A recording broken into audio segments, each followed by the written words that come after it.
Perfect. Thank you all so much for being here this evening. We are really excited to present tonight's topic. We're the Rubinstein-Taybi Syndrome Speaker Series. We have two dental professionals here with us this evening that will be sharing some insights. We are going to be hearing from Dr. Mariana Morales Chavez, and then Joanie Edelenbos is going to be sharing some information with us. Towards the end, we're going to take some questions just so we have time to get through both presentations, and then we will have an evaluation slide for our presentation tonight. So just some short introductions. My name is Lauren Bird. Me and Celia both work for the University of Cincinnati Center for Excellence in Developmental Disabilities here at the Cincinnati Children's Hospital in Cincinnati, and Ilka Riddle is our director.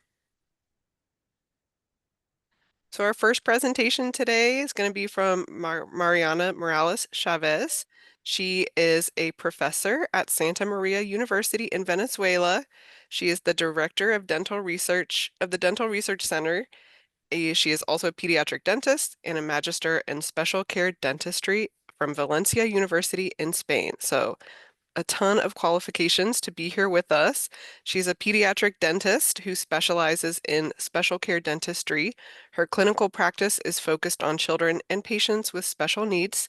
She has 21 years of experience treating these patients, including many syndromes as RTS. So thank you so much for joining us. We're really excited to have you this evening. Thank you.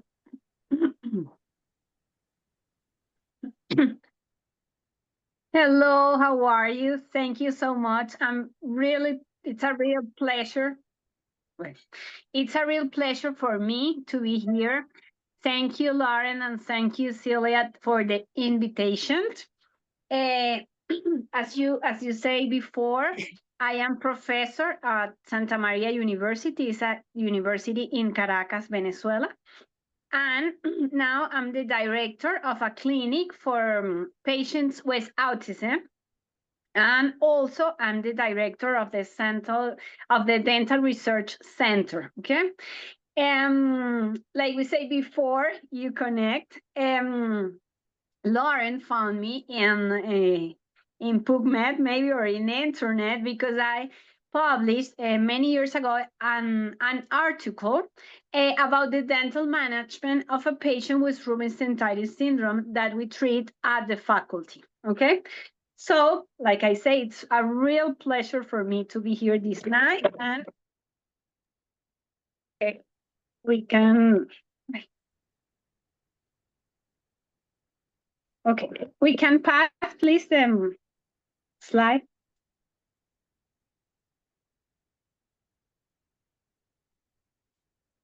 Okay, well, just to remember, okay, Rubinstein-Taybi syndrome is an extremely rare autosomal dominant genetic disease, okay? Many years ago, it was a different prevalence, but now the recently literature report that the prevalence is 1 case per 125,000 live births. Rubinstein-Taybi syndrome is characterized by typical facial features like microcephaly, broad tongue, and first tooth, intellectual disability, and postnatal growth retardation. Okay, next, please. Okay, Rubinstein-Taybi syndrome, okay, in other words, is a rare congenital multisystemic syndrome inherent in an autosomal dominant pattern caused by mutations in CREBBP and EP300 genes, approximately, like in 60% and 10% respectively. Okay, now we are going to talk about the facial features, okay, which are the main characteristics that we're going to find in all the patients, okay? Normally, we can see that the patient has a low frontal hairline, okay?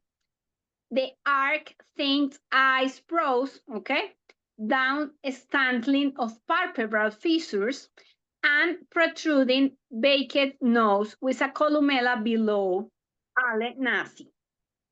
A dysplastic and low-set ears and arched palate. This is very important because then we're going to see that, wait, sorry, let me accept okay. The arc palate is very important because we are going to see later that they have many problems in the occlusion. Problems in the transversal develop of the palate. Also, they can have mild micrognathia, okay, that is low development, okay, of the mandible. Dental anomalies that we are going to describe during the presentation, and a typical smile that it's kind of like grimacing, okay? And with nearly completely closed eyes, as we can see in the photo, that is a patient. Okay. Okay, when we talk about the oral manifestations, it's frequently that we can find supernumerary teeth. The supernumerary teeth are teeth that are like extra teeth, okay? It has been reported between 0.2 to 3% and is more frequently in males than in females, okay?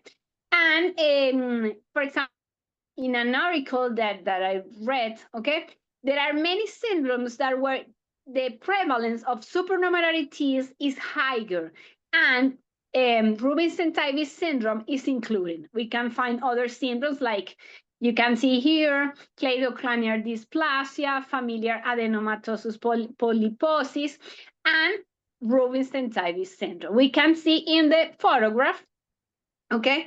For example, here you can see in the middle photography of the teeth, we can see, for example, the premolars, that the patient have 3 premolars in each side of the mandible, okay? Normally you have to have 2. And for example, in the first radiograph in the left side, you can see in the middle of the incisive teeth, like a supernumerary, okay? You can see that it has a different shape. It's common, okay? The normal, the name of that kind of supernumerary teeth that have a different form and is in the middle of the incisive teeth is called mesiodent, okay? You can see in the right radio X-ray, okay? Okay, how can show you? Here, like a white cloud that you can see up of the teeth, okay? This is a supernumerary teeth, but have a different shape, okay? Dr. Chávez, there was a question in this chat about when you talked about the number of molars. Did you say 4, or was this case specific? And then we didn't talk about, do you want to wait till the end for questions, or do you want me to, or us to interrupt? They could put questions in the chat and you could keep talking, or would you like us to bring the questions to your attention? As you want. If you can, also you can interrupt me if you have a question when I am talking about a specific thing. You can be free to interrupt me, or you can write in the chat and then we can read. Yep. Okay, perfect. So she had just asked about when you were talking about how many molars when you were talking about this mouth, and go ahead. Okay, normally people used to have 2 in each size, okay? In the super maxillar and the mandible, you have to have 2 premolars in each size and 3 molars, okay? If you have the third molar, that you can know that in the new generations, because of the evolutions, okay, many kids or many young patients don't have the third molar, okay? So at least you have to have 2 premolars and 2 molars in each side, okay? And here in the pictures, you see that the patient have 3 premolars, and was also outside of the arch, okay? Mm-hmm. Okay, thank you. No, you're welcome. Okay. Other oral manifestations that are very important for the dental treatment is, for example, the limited mouth opening. It's very difficult for those patients or for the majority of those patients to open the mouth, okay? Because of limitations in the articulation, okay? So, for example, you have to treat a molar, the last molar, the superior last molar is very difficult to access to that place because of the limited mouth opening, okay? So it's like a restriction for the treatment. We can find also a pouting lower lip and a retromicrognathia. Micrognathia, okay, is when you have the mandible smaller, okay? And retro is when you have the mandible like in this position, okay? A high arc and narrow palate, like I explained before. It's usually we can find like those patients have a problem in the transversal development of the palate. So it's very complicated for the teeth to be inside of the arc, okay? So they have problem with the occlusion because of that problem. Also, we can find, you can see in the second picture, we can see the retromicrognathia, okay? That the mandible is like in that position, okay? And we can find also cleft uvula and palate, okay? And rarely cleft upper lip. We can see here and cleft uvula, okay? Like it's like divided in two, okay? Also, in a small percentage, we can find a cleft palate, okay? Okay. We had a question. Is it common for people with RTS to have the unusual uvula? Her son appears to have 3 rather than only 1. Sorry, can you repeat, please? Yeah, she said, is it common for people with RTS to have unusual uvulas? My son appears to have 3 rather than only 1. Really? So that was Helen shared that. And then there's a couple in the chat if you want to look. There's a couple in the chat if you want to take a peek. They're commenting on things that are common to what you're saying and different. Okay. Thank you for your comment. Okay. Continue with other oral manifestations. It's important to tell you that 67% of the individual with Rubinstein-Taybi syndrome could have dental abnormalities, like which? Like hypodontia or hyperdontia. This is what? This is that they can have the size of the tooth can be different, okay? Hypodontia is when the teeth is smaller, and hyperdontia is when the tooth is bigger, okay? Maintains of deciduous teeth. For example, when the kids have 6 years old, it's supposed to begin the change of from deciduous teeth to, okay?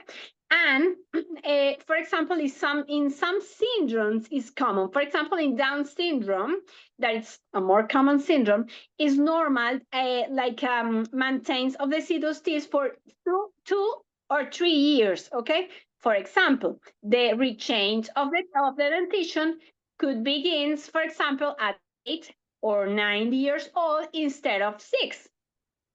Here, you can maintain the deciduous teeth for some years. Even there are reports in the literature that many adult patients, okay, during the adulthood, they have deciduous teeth, okay? Also, we can find a very uncommon abnormality that I think so cute. That it's called talon cusp. You can see it in the first photograph.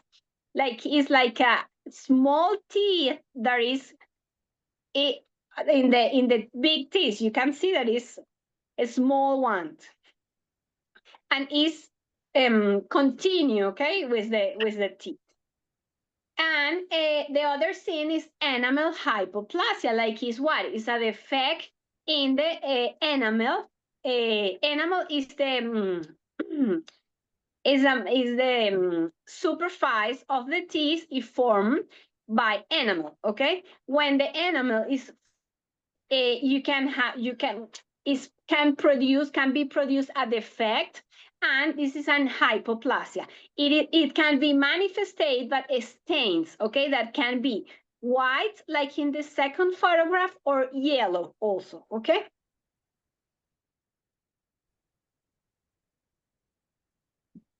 Okay, periodontal that's very important, because there is really no an article in the literature that make a relation specific between periodontal disease and Rubinstein-Taybi syndrome that happens with Down syndrome. Nevertheless, these patients can have immunological deficiencies, for example, of the T and B cells and phagocytic system. And it's very important for the formation of the periodontal disease. So it's not a pathognomonic disease of the syndrome, but can be normally in many patients. Also, because in general, the cleaning of the teeth, the hygiene is not so good, okay, because many of those patients have intellectual disability. So it's common to have periodontal disease because of that. Okay. Well, I love this study because I think it was a real challenge to take panoramic and cephalometric analysis of those patients, okay? Because it's very difficult to take a cephalometric X-ray to many patients. Imagine to a special care patient, okay, or a special needs patient. So they took this X-ray to evaluate the specific characteristic of the superior maxillar to the mandible and to the position of both, okay, and the skeletal pattern. What did they find? All the patients with Rubinstein-Taybi syndrome were, in this case, okay, just in this study, mouth breather, okay? And this is very important because when the patient have mouth breather, okay, it's more common that they can have a malocclusion, okay?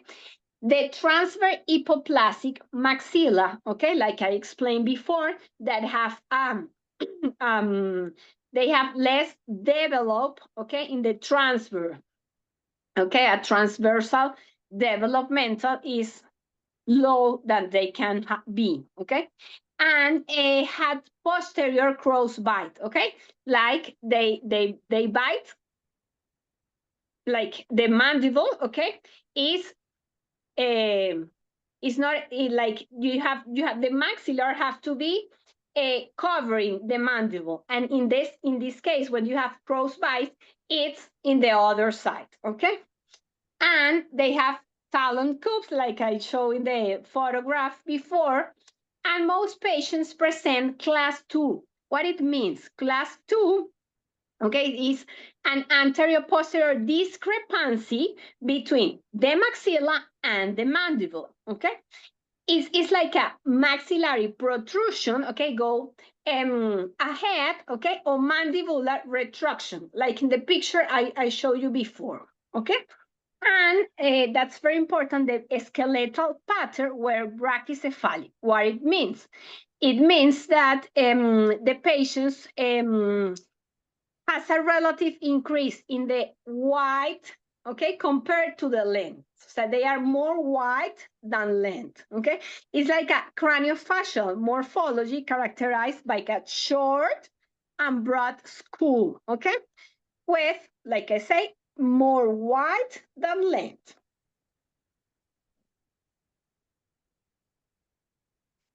Okay, this is very, very important.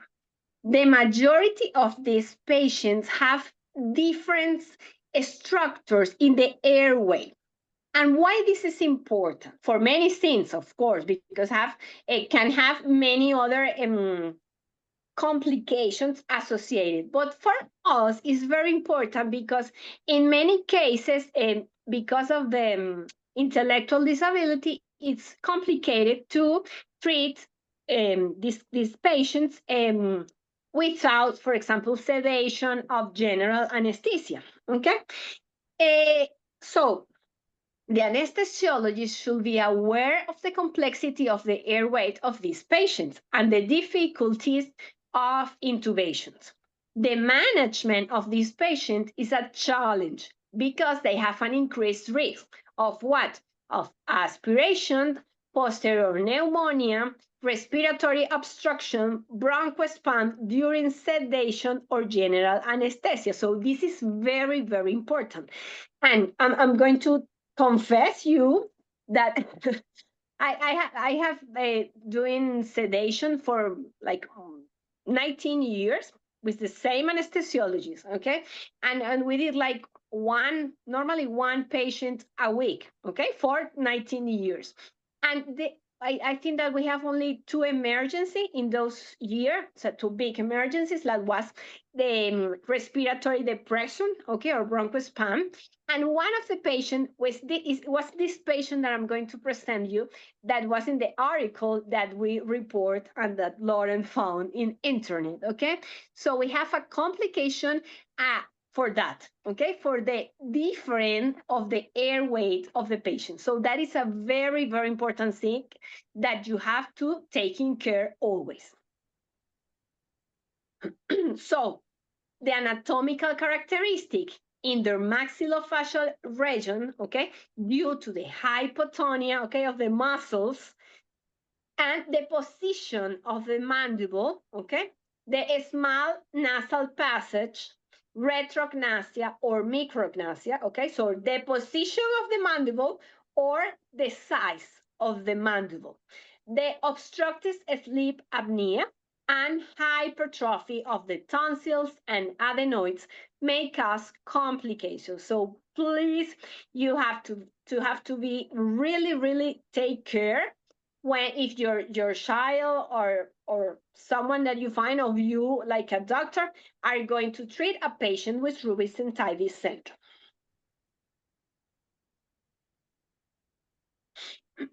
Okay. Other important thing is that many patients or like a percentage of the patients can have heart disease, okay? Congenital heart disease like atrial septal defect, ventricular septal defect, patent ductus arteriosus, coarctation of the aorta, pulmonic stenosis, bicuspid aortic valve, pseudotrancus, aortic stenosis, dextrocardia, vascular rings, and conduction disorder.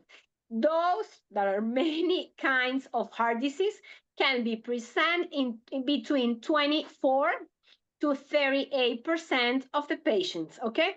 And also you can have occasional associations of hypoplastic lesions, okay, with Rubinstein-Taybi syndrome. So why this is important for the dental treatment? Because if you are going to have a treatment that you are going to remove a lot of you are going to remove, for example, a lot of calculus, a lot of biofilm, okay, that have many bacteria, or if you are going to make some treatment that the patient can bleed, it's very important to take an antibiotic before, okay, the treatment. Normally, there is a protocol that it's a depend of if the patient is allergic or not, have I have any allergy or not. But normally we use amoxicillin, okay, 1 hour before the treatment. Important if the patient have a heart disease that the doctor that is treating that disease evaluate the patient before the treatment, okay. That's very important because if not, we can have a complication. Okay, this is me like many, many years ago when I was young. And this is a present. I was there. I was presenting a case of Rubinstein-Taybi syndrome in Brazil. Okay, in a conference of special needs dentistry, and I won the first prize with that case. So we decided to write an article and publish that, okay? Okay, this is the patient of the publication, okay? She's Ariadne's. This case, for example, was like more than 10 years ago. Now she's an adult. Yes, when Lauren told me, I say my secretary, you have to find this patient, wherever she is, okay? But she was not the patient of my clinic. She was from the faculty, and the patients that goes to the faculty are more difficult sometimes to contact again. But I say you have to look wherever in the city. You have to find her, and it's incredible she found her, but well, she couldn't come in during this day, okay? But I promise I'm going to see her. I say come to my clinic, okay? I'm going to do everything for free. I'm going to make a dental clinic. I'm going to do everything, but I want to see how is she many years after, okay? And I promise I'm going to send you the dental pictures if I found the as I finally find her. Okay, next, please. Okay, when you see the dentition of the patient, you can see many things. First, you can see that she has a malocclusion, okay? She cannot bite in the right way. That's the first thing. You can see, for example, in the mandible that she has a a tooth, okay, outside of the arch, okay? This the tooth, we decided to make an extraction, okay? You can also see that she has stains, okay? Do you remember that I explained before? Okay, that the stains could be white or yellow, okay? There are many types of defects of the enamel. For example, the hypoplasia, the hypomineralization, that could be the problems in the quantity or in the quality of the cells during the formation of the enamel, okay? In these cases, you can see that she has a white, okay, stains, and also yellow, okay, and just in the front teeth. That is very important for the social communication, okay? Well, also you can see that the gingiva is a little bit like with gingivitis, okay, because the hygiene was not so good, okay. When we see the X-ray, okay, remember these X-rays, as many years and before, we didn't have access to digital X-ray. It's different from today.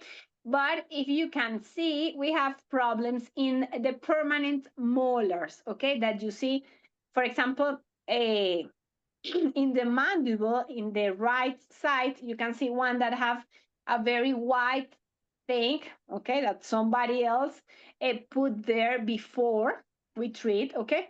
And in the other side, in the left side, you can see that the molar, the first molar, is very destroyed. Okay, also ups in the maxillar.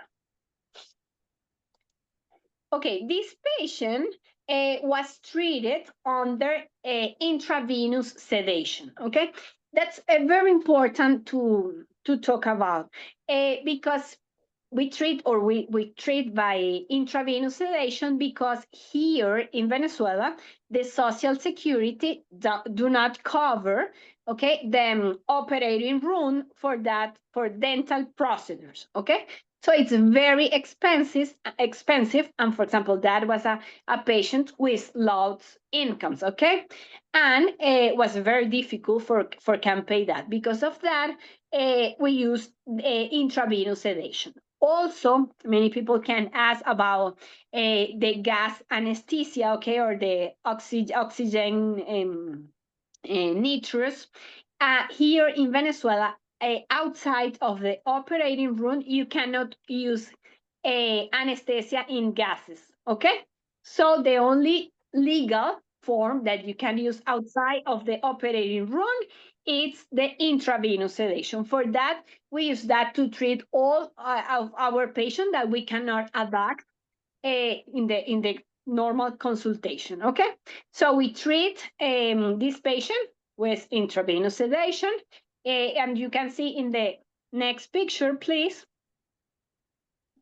Okay, you can see here that, for example, the gingiva, okay, it's a little bit red because it's after the dental cleaning. Okay, you can see that we make an extraction, okay, of the tooth that was outside, okay, down in the mandible, and of course we took off also the molars that was almost destroyed for the cavities. Okay,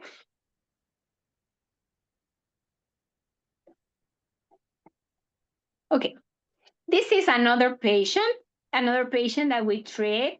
Okay, you can see here, okay, the features, okay, in the facial features, you can see, for example, the eyes that are like a little bit closed, okay, the characteristic of the nose, the ears that are low, okay, and also you can see the characteristic of the hands and the tongue.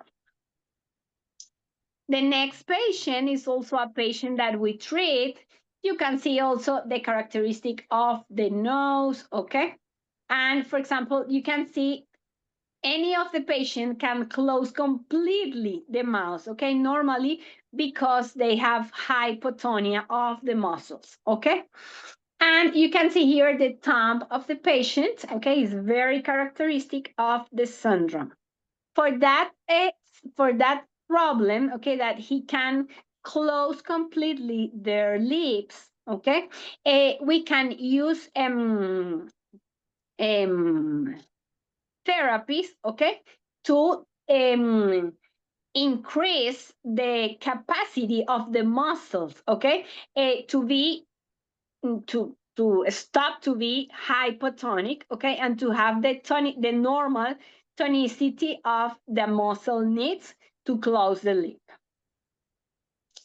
Okay, well, I really want to show you a little bit of what we did with this patient and with other patients. I think the most important thing is, like in every patient, evaluate the patient, okay? Because every patient, even that they have the same diagnosis, is different. It's a different patient that have different characteristics, that has a different family, and then have many things that can change, okay, the treatment that he or she needs.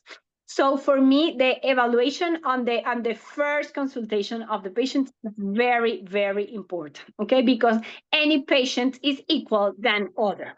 Okay, I bring this phrase that I really love and say, you can support me because you are supportive and you understand that I'm a person first and then I have my disability.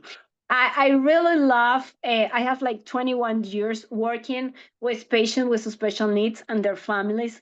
And for me, it's really, like they makes my life more special for many, many reasons, because I have now many special peoples because of this job, because I valorate more everything that I have, and because I think I can see how their families fight every day to improve the quality of life of their son, of their daughter. So I'm really, really happy to be here. I'm sorry about my English. That is I have many problems, but I try to do my best, okay? To did my best. And well, this is my email. I'm always here to answer any question that you have. This is my Instagram. I have an Instagram dedicated to special care dentistry because this is my job. And I always publish cases and many things very interesting. So if you can follow me, I will be happy. And the next picture is the patient when we finish the treatment. There in the picture, I was very, very young with a lot of collagen that I don't have anymore. But I still have the I still want to continue treating these patients and to continue working in that area, okay? And that opportunities that you are giving me this night is really, really wonderful for me. Thank you so much. I'm here to answer all the questions that you have, and here are again the ways that you can communicate with me. Thank you so much for Perfect. sharing that. That's really special. And you have the same beautiful smile as you did 15 years ago. Well, we're doing great on time. At So, least I have the Celia, smile. yes, of course. Celia, will you help me find some questions in the chat? I know someone had Absolutely. asked if it was common to have tori in the mouth as a patient, like as a person with RTS. Is that also a common feature? Well, let me read them. That was Are you from Iowa. And she said our oral tori common in RTS. So it was about halfway down. And He's a she, this one? person with Are you reading RTS and the she has first? crowded teeth. Yeah. That my son's front tooth grew but worse upward. That's what you reading? The first question, no? Dr. Mariana, Well, there's a question that says we see let's see, I just answered, we see excessive, the tori excessive bone, extra bone on the lower mandible in about 5% of all populations. And I'm not sure if there's a higher percentage rate in RTS children. Do you see more tori with RTS children than you do with the popular generation? You know, okay.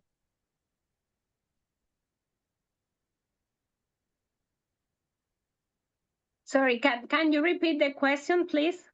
do you feel like you're seeing more tori in RTS children than you do with just the popular generation, people who don't have any syndromes? Was the question. You know, it's the bony masses that grow down in the lower On the part of your inside mouth. of your teeth, the tori. I can't tell. Well, Maybe she's no. frozen. Can you write the word? Sure. If they have Tori. Tori. Tori. yes, okay. No, really, sorry. No, it's okay. Okay. No, I really didn't read about if they have any difference,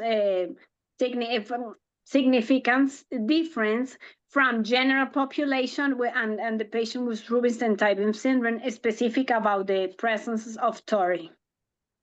Okay. But we can check. I'm going to read about that. I'm going to search. That's Mhm. my homework for tomorrow. I Well, promise. Ella had mentioned that having the tori and the extra bone in her mouth makes X-rays more uncomfortable.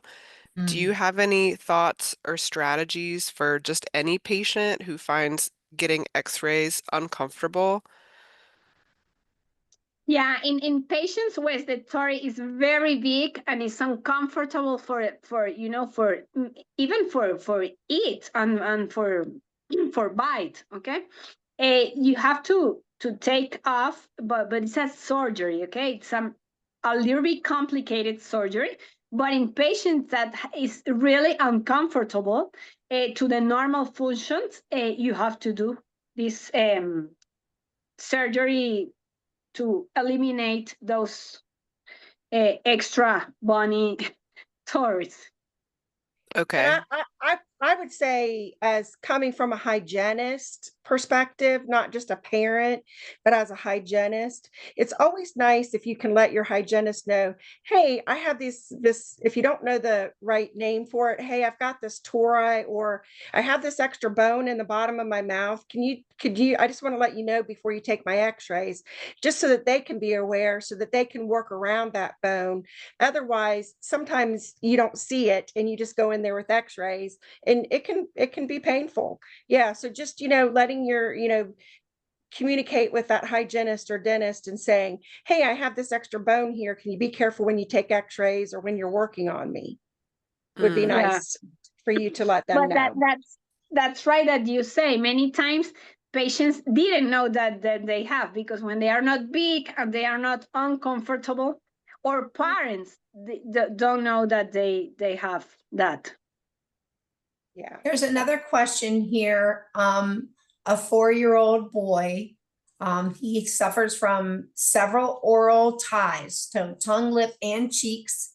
He's got a G tube, and he's doing feeding therapy and speech, and he is making progress. It's taken a lot of time. What are your thoughts on oral tie releases? Is it worth the risk of anesthesia with an RTS patient, and that floppy airway to get those releases done? Okay, to take anesthesia from with gases, you say? Yeah. She wanted to know if Yeah, the anesthesia was too much of a risk for a yeah, tie. because of the air weight difference. Yes, yes. Yeah, that's a good option. Okay, but Mm. like I said, not even in Venezuela. In many countries, for example, here in Latin America, is not avoid or it's not permit to do that outside of the operating room. Okay, so not you cannot do that in the dental clinic. Okay, like you can do, I think in the US. Okay, so if you cannot do in the dental clinic, it's very expensive for the parents to to can access to that. But if you can access to that, I think it's a very good options for those patients.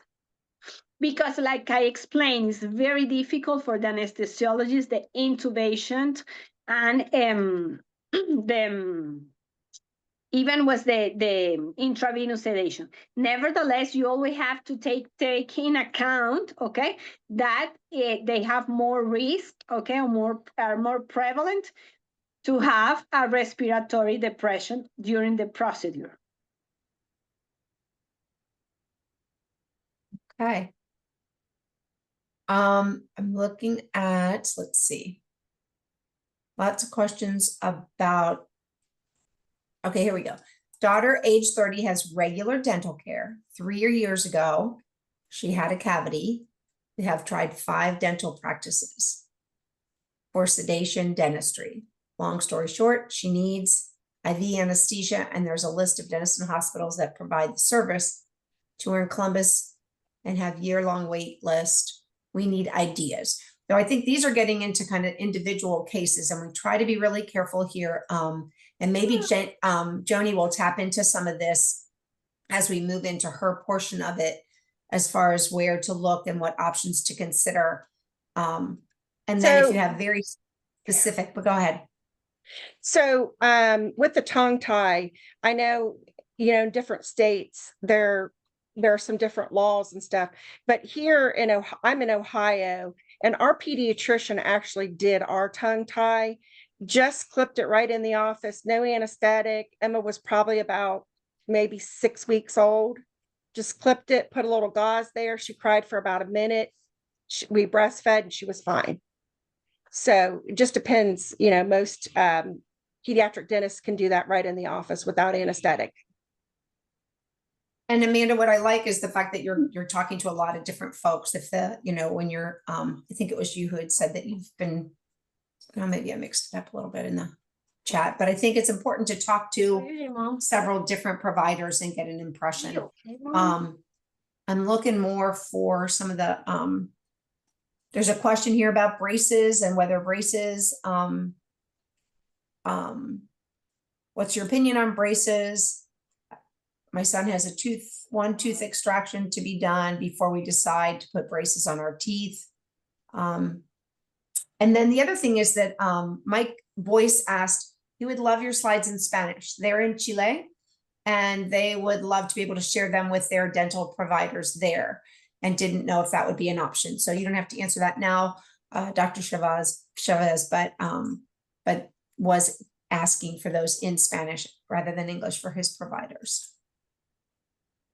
Did I miss any other questions per se? Helen asked if there's a supplement that you recommend for dental health, but her son is not able to take calcium. So do you know of any alternatives to calcium?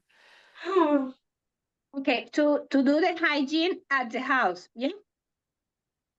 Yeah. Yeah. Okay, yeah, that's what I wanted to talk about a little bit. One of the most important recommendations is to have always prevention consultations with the pediatric dentist. So for that reason, it's very important that you have a good hygiene at house. I know that in many cases is not a good or easy work, but I have some tips that I'm going to give you that can help. The first thing, for example, you can buy electric brush, okay, teeth brush. This is a good idea because for patients that maybe have difficulty to open the mouth, okay, it's easier to use the electric brush teeth, okay, instead of the normal, okay. The other important thing, okay, it's to begin. Well, I suppose all of you have your kids are big, no? But it's important that the hygiene starts very soon, okay, when the kids are small, okay, because it's easier to try it or to begins like habit, okay. Other important thing is, for example, to try to use music or to use the comics that the patient likes, okay, to when you are brushing the teeth. The most important thing is that transform the terrible moment of the brushing teeth in a happy moment, okay. And it's easy. No, it's not easy, but you can do it, okay. I promise that you can do it. And with that, okay, with comics, there are many comics that talk about that, how to brush your teeth and how to go visit the dentist, okay, and that can help. Now the kids and the young patients also, all of them have a table or a tablet, like iPad or something like that, or a cell phone. So we can use that, okay, to find things that can help us. There are also many applications that can help us to adapt the patient or to prepare the patient to visit the pediatric dentist, okay? And we can use the technology for that, okay? That's very, very good option. Do you see any connection between a tongue tie and sleep apnea? Can it make it worse? Well, You know, sleep apnea. the tongue, The tongue tie and sleep apnea. And yeah, that's, yeah. Is there a yeah, relationship or does it make it worse? yeah. Okay, listen, there is a big relation, okay, a directed relation in the position of the tongue and the apnea, okay? Mm. And for example, in patients that have malocclusion or that have problems like with the maxilla or the mandible, have more prevalence to have apnea, okay? So, for example, I'm gonna tell you a story. My little girl, okay, that Martina is 5 years old. When she have 2 years, she have not any syndrome, but look, the relations very important, and because I live that in first person. She have like 2 years and a half, and she didn't speak anything. Okay, and I say, well, could be autistic. So because I work with many autistic patients, so I went to a neuropediatric, no? And he told me no, she has not, she's not autistic patient. Then we I went to see maybe he cannot hear, okay, and for that he cannot talk. And one day I was working, and my husband sent me a video, and Martina have doing apneas, okay? And I went and I say, maybe she's asthmatic or she has a apneas, okay, or sleep apneas. And we discovered that she has obstruction because of the adenoids of 95%.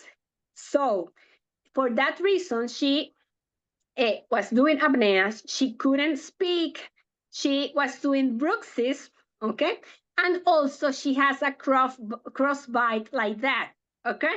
For why? Because she was trying, okay, for supervision to open the airway, okay, that she was almost completely obstruct, okay?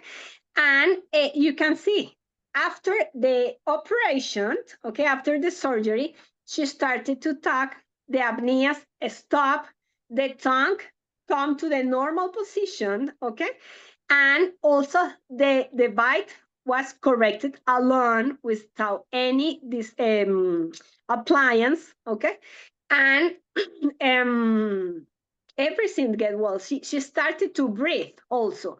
So it's very important the position, okay, of the tongue, because with the patients, okay, that cannot breathe well, and that the tongue go down, okay, can obstruct the airway and can do a sleep apneas, okay. It's very related. Okay, thank you. I just want to check with Lauren. What I think we could do at this point, Lauren, I just threw something to you in the chat just in case. I'm wondering if you could look through the chat, Dr. Chavez, and go ahead and put some answers right directly in the chat, and we can let Joanie go ahead for a little bit. What do you think, Lauren, as far as timing, or do you want to keep moving forward with questions? I think that sounds good. Yeah. We can let So if Joanie do you'll her keep, presentation. Yeah. yeah. So Dr. Marina, while Joanie's speaking, if you'll look at the chat and see if there's any additional questions that you can answer directly by typing in the chat, that would be super helpful. And then Joanie, you can go ahead and share your portion as a parent and a hygienist. Mm-hmm. Hi, All right. everybody. I'm Joanie. I am a mom to Emma, who is 21, has RTS. But most importantly, I'm a dental hygienist. I'm going to interrupt for 1 second. Lauren, we're getting the You're getting the Zoom, sorry.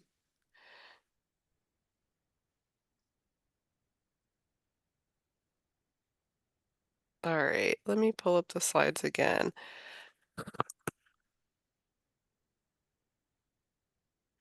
All right.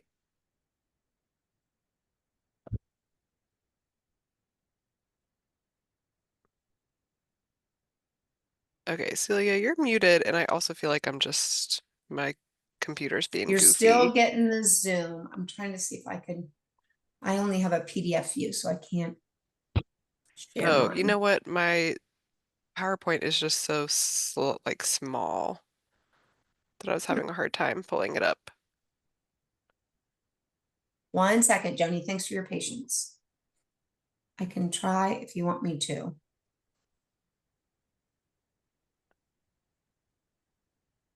Okay. You can go to slideshow view. There Yeah, you do you go. have it? You see it? I can see the There we go. We're Okay, there. Yes, perfect. Thank there you, you go. everybody. So I'm The Joanie. I'm mom to Emma, who's 21, has RTS, but most importantly, I am a registered dental hygienist. I've also belonged to the OKI, the Ohio, Kentucky, Indiana support Rubinstein-Taybi support group here in Cincinnati, Ohio. It's nice to be here with everybody. The first thing I'd like to talk about is just really, getting into your child's mouth as early as possible from day one. Once your child's born, getting your fingers in their mouth, massaging the gums so that they know that you are always going to be in their mouth. You can use washcloths. They have little finger cots that you can get from Amazon that don't have any medicaments on them. They have little finger cots called spiffies that have xylitol on them, so they would just have a little bit of flavoring on them. But I think just the biggest thing is just getting into their mouth as soon as possible, knowing that there's going to be a hand in their mouth, there's going to be a toothbrush in their mouth, somebody is going to be cleaning their mouth at least 2 to 3 times a day. So I think I have, if you go to the next slide, I just have some examples of different things that you can use. You can use birth cloths. I'm sorry, I'm having a hard time talking tonight. You could wrap the burp cloth around your finger, get your finger in there and just massage the gums. You want to do this after you're done breastfeeding, bottle feeding, when they wake up in the morning and before they go to bed at night. And I know some of you are probably thinking, my child gags, cries, and just throws a fit when I put anything in their mouth. They have this oral aversion. Well, I want to encourage you to keep putting your fingers and the spiffies or the finger cots in their mouth so that they know this is not an option. By doing this very early on, you're letting them know that we need to keep your mouth clean. The xylitol wipes are good because it has a little bit of flavor on them. And it also has xylitol, which is a sugar that does not cause cavities. So there are studies that show if you use this sugar about 3 to 4 times a day, that it can actually decrease the bacteria in their mouth. It actually kills the bacteria in the mouth and does not cause cavities. So I would say a lot of the questions I get are like, when should I first start brushing my child's teeth? I would say as soon as that first tooth pops up, you need to be brushing their teeth, whether you're using the little finger cots that are in this picture. It's just a little plastic finger cot that goes over your finger. It has little nubbies on it. You can brush their teeth. And the little spiffies that have the xylitol, you can rub those teeth, you can rub the plaque off the teeth, or you could use, if you're not somebody that wants to use any kind of medicaments, fluoride, the xylitol products, you can do the finger cots, which are just like a cotton that you can wrap around your finger.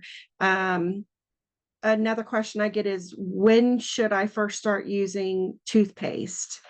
As soon as that first tooth pops through, you need to be using toothpaste, just like the size of a rice, just a very little bit, because you don't want to ingest too much. So we'll go to the next slides there. So I tried to show you this is my daughter Emma in the slide. I tried to show you some different ways that you could help brush or use the finger cots with your children. I know Emma had a lot of oral aversions, couldn't suck, swallow, breathe, did not want anybody in her mouth. She would scream, she would cry. And I would just tell her, you know what, Emma, we love you. And it's important to have your teeth healthy, have healthy gums. This is something we have to do. So when she was very young, we would lay on the bed and you could see Emma's head is in between my lap. Her arms are underneath my legs, the top of my legs. And then when she was smaller, I could actually get my legs around her legs so she wouldn't be kicking and screaming and trying to roll away. And we would brush her teeth. We would, massage her gums. And I just think it's so, so important to get in there as soon as you can and let your children know that even though they're gagging, they're screaming, they're crying, that this is something that we really, really is important for their health. So many kids with RTS have cavities. I've seen kids with RTS have to have all their teeth pulled because of cavities, and now they have nothing to chew with. So just so, so important to be getting in their mouths and really forming that routine very, very early on. We had a hard time with electric toothbrushes with Emma, but I do think that they're great. In the beginning, it was too much power for her. So we just had to stick with, washcloths, regular toothbrush. And I'd say within, Emma's 21 now, and I'd say within the last 10 years, we've been able to kind of get an electric toothbrush in there. There are several different types of electric toothbrushes. I would recommend the Child Oral-B electric toothbrush. It has 2 settings on it. It has a very mild oscillation. And then once your child gets used to that, you can turn it to a second setting, which is more of a kind of a maintenance setting. It's a little bit more of a stronger oscillation for your child. You may not be able to get your child to do an electric toothbrush because of the stimulation. It might just be too much for them. But I always like to let you know that electric toothbrushes are also good. Also like to encourage you to get in touch with your children's hospital dental clinic as soon as possible.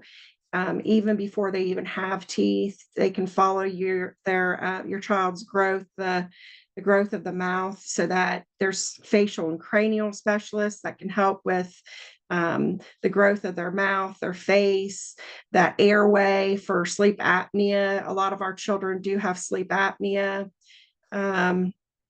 So I think let's go to the next slide. I'm kind of nervous. I've never done this before, so I hope I'm not going too fast for everybody. You're doing great. Joanie, you're doing fabulous. You're doing fabulous.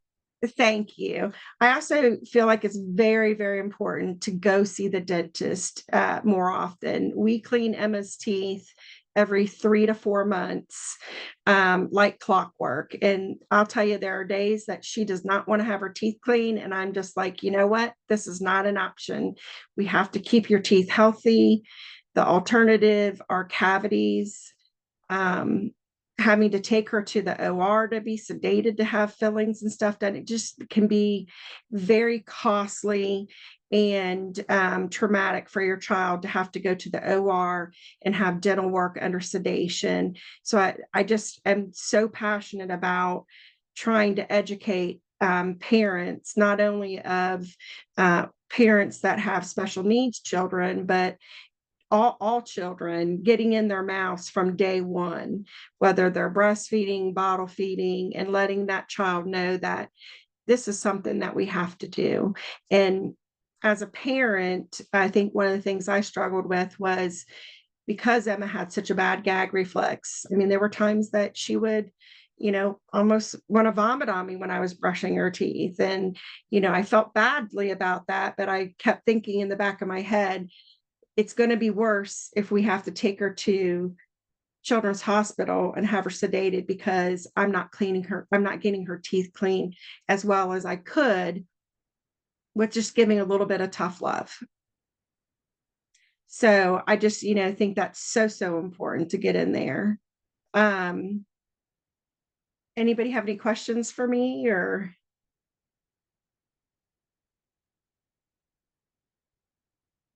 I don't know if I Hold went on, too I'm fast looking through at the the slides, chat, didn't hit Jen, or I things. mean, I'm looking at the chat.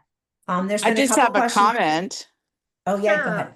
Hi, this is Jennifer Hans. Joni's a member with us in our RTS OKI group here in Ohio, Kentucky, and Indiana. And I just want to speak to Joni, but also to tell all of you all, she has been really inspirational in our own dental journey.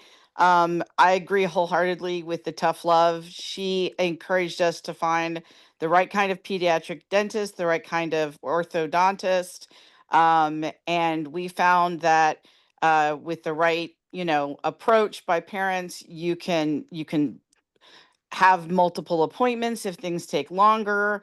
You can just really make it work. And I just wanted to thank Joni for her help over the years and for this presentation. Oh, thank you, Jennifer. I appreciate that. Yes, orthodontics is a big one for our kiddos because of the gag reflexes, and there are orthodontists out there that will work with you, do different phases with your child. And there may be cases where you might not be able to have your child get orthodontics, and they may need to, unfortunately, the dreaded word, take teeth out. We don't like to do that nowadays because of the airway issues. They like to try to keep as many teeth as possible, so that you don't have problems with sleep apnea, which our kids definitely have problems with sleep apnea due to the very high palatal arch, the recessed chin, some of the tongue tied. When you're tongue tied, the tongue sits back further. So encourage you to get to a pediatric dentist as soon as possible, having them check the for tongue tie, and just really following the growth of the jaw will definitely help our kiddos. Yes. So thank you, Johnny, Jennifer.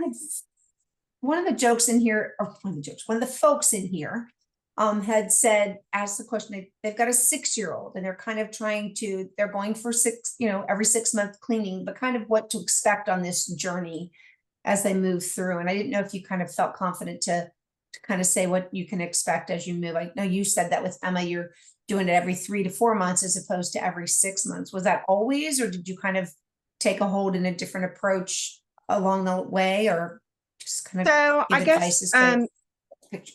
yeah. So with Emma, her teeth are very crowded, and we have talked with two separate different um, orthodontists, and at this point in time, we just can't get we cannot get the brackets on her teeth with the gag reflex and the oral aversions that she has.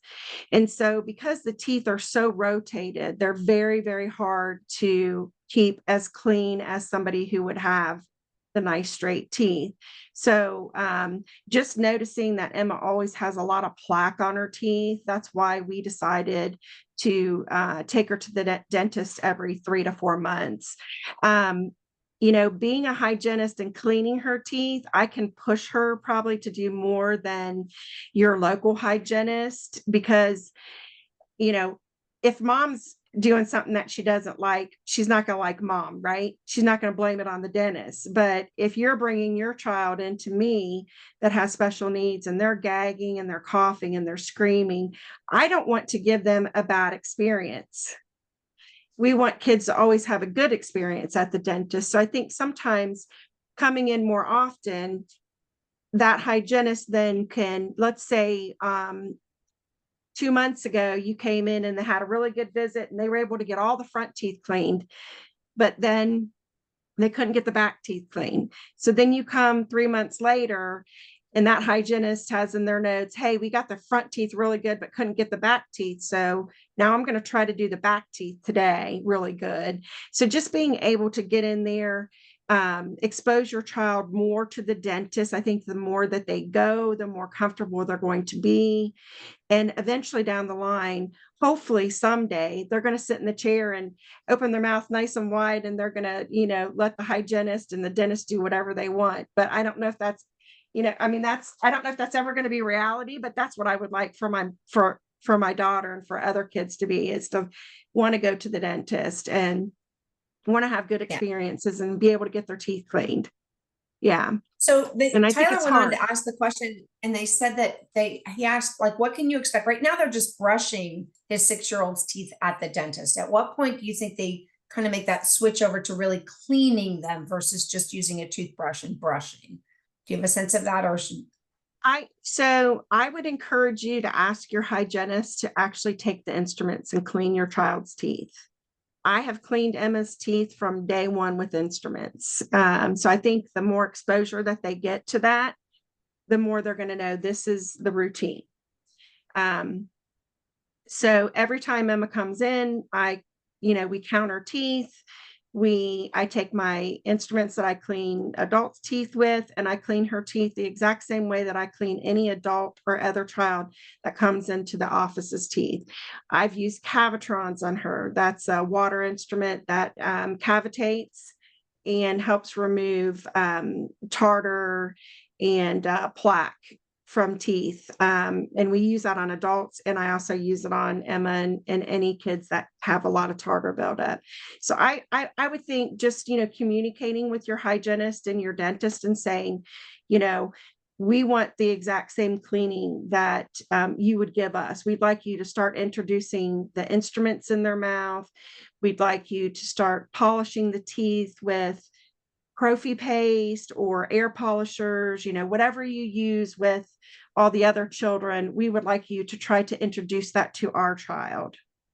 I would just, let them know that you expect with your special needs child what they would do with any other child. I think that brings up a good point too. Number one, I want to put in that when you're finished, your Sarah Cusick put something there. She's an SLP and she's reinforcing and talking about, and I think the two of you someday should do a presentation together, because I'm looking at what she talked about, what you talked about is beautiful.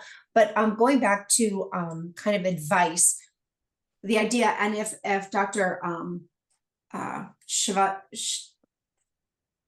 Chávez wants to jump in too, what can we look for? Somebody was asking specifically for a referral or for a recommendation in Columbus, but more than that, what do you look for in a dentist? I mean, of course, you could look for somebody who knows and is a special needs dentist. I often say go to where the parents are talking and throw a note up that says, hey, there's Ohio special needs or whatever there is, and say, who are you guys going to as far as a dentist? You can go back to your families. But what would you say is something to really look for if you don't have one in your area that necessarily says, I'm supporting kids with special needs, like Dr. Chávez or many other dentists we know here? What would you look for in a dentist to say they are the type of dentist that would be really good with kids with disability? I guess I would call around the different dental offices in your community and let them know, hey, I have a special needs child. I'm looking for a dentist that's willing to work with my child, give some extra time for appointments.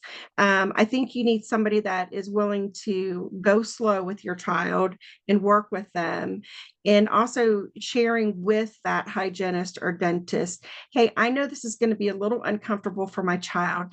It's okay if they might cry a little bit and we can work things out together. I think as a hygienist, if you bring your special needs child into my office, because I know working with Emma, I'm going to try to use those same techniques on your child.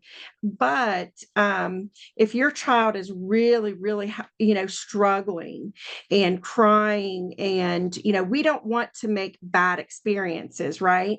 So I think we say, okay, I'm going to back off. I don't want to give this child a bad experience, so they never come to the dentist. But just having that little bit of nudge from the parent to say, I understand that it might be a little uncomfortable for my child to do some things, I'd like to try to work through that with my child. You may get a parent, and you may be a parent that says, you're making my kid cry, we're leaving.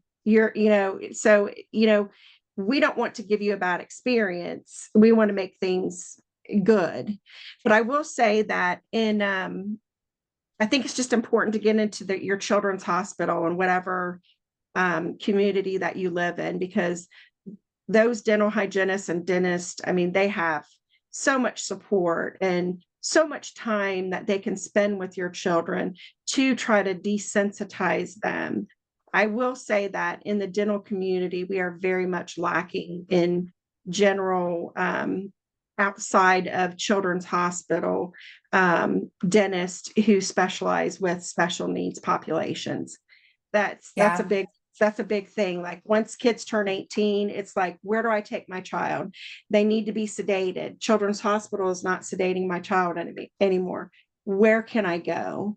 In Cincinnati, we have 2 pretty good dentists, but I couldn't tell you in Columbus or Missouri or, what would And be we're good. actually starting to have some conversations at the U set around dental, because I think it is harder and harder. And even once we get out of pediatric, even harder in terms of getting teeth cleaned and getting someone that understands how to support somebody that way. I was going to ask, Dr. Go ahead. I'm sorry. I would think that, contacting your children's hospital and, their dental clinic and saying, hey, I'm not able to make it to your hours, or, I've been on a waiting list for 2 years. My child needs their teeth cleaned. Is there anybody in the general vicinity that you can refer me to, that that works with special needs kids? And just, reaching out to the dental offices and saying, hey, I have a special needs child. Would you be willing to try to work with my child? Yeah. Yeah. And I think having a partnership with your dentist, I think as parents being partners is really important. And I did see that, I'm going to go back to see who had said it. Aya said that she works with a dentist who supports people with autism. And I think, and going into the autism pages and family support groups to ask for dentistry ideas or provider ideas, because a lot of this is sensory, right? I was going to see if Dr. Chávez wants to get back on the call or turn her camera back on, because we're getting close on time. I want to make sure that we're hitting all the questions. There were a few questions about braces, no braces, and some other things. And I don't know if you guys are able to peek at the chat before we hang up. I'm all about Helen's suggestion of the Wiggles. She's in Melbourne, and the Wiggles would have been something that would have worked in my house years ago. But looking at, what I'm hearing from you guys, and what I really appreciate is, number one, that kind of aversion to having something in my mouth and touching my mouth, and working from that from a very young age, and kind of taking that approach of just the more frequent you can go to the dentist, the more frequent it can be a common thing to have someone touching their mouth and their lips. I really hear that is important. I think finding a provider that really listens and hears you. I think of that when I think of Dr. Chávez, that she just has an understanding and a knowledge about what families' concerns are. And I think finding that dentist. But is there any kind of last words that you guys want to add or share before we disappear? Because we've got about 10 minutes left. So I want to give both of you like your opportunity to share one last thought or idea for families. I'll let Dr. Chávez go first if she'd like. Well, I really like the idea that you just told us that you can begin the dental hygiene at house as soon as possible. Like I almost like I say too, is the best way to create an habit in the patient, and it's going to be easier during the rest of their life. Yes. Yeah. Thank you. Yeah. Somebody just put in the chat, and I'm going to add to that, because you said that as that idea of request a longer appointment. And our dentist actually offered an appointment that was in the early hours, and there were fewer kids coming in. So there were fewer patients accepted at that time, and it was just much quieter. It was very early in the morning, but so yeah, I love that. Thank you, Dr. Chavez. Go ahead, Joanie. I mean, I'm just so big on from day one, you know, from birth, just getting in their mouth and massaging and letting them know. And like with the orthodontist, I mean, it never hurts to go and talk to a couple of different orthodontists, see if they can do orthodontics in stages.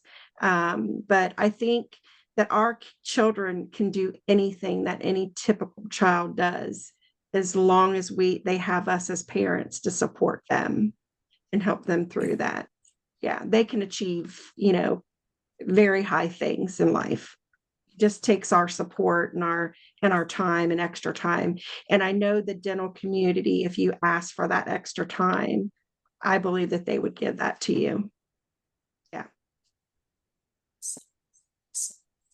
All right. Does anybody else have last minute questions? You want to unmute and share anything? Please feel free. Relax. We're down to those last few minutes. I want to point out that Lauren, first and foremost, I want to thank and recognize Lauren's hard work on this. She is the backbone to this virtual speaker series, and it has been incredible. We're working really hard now, talking to Dr. Wiley about where we can store all of these so you guys can continue to access them. So we're working on that. No promises in the next few weeks, but just know that we are working on it. In addition to that, we've got in the chat our link to our evaluations. The folks that help fund our work here and enable us to be able to do these things for families like to hear from all of you what you think, whether it's hitting the nail on the head and what you need to know, and if you are satisfied and feel like we're giving you information that's important and that you can learn from and utilize in your day-to-day life. So please take the time to click on that link that's in the chat and fill out that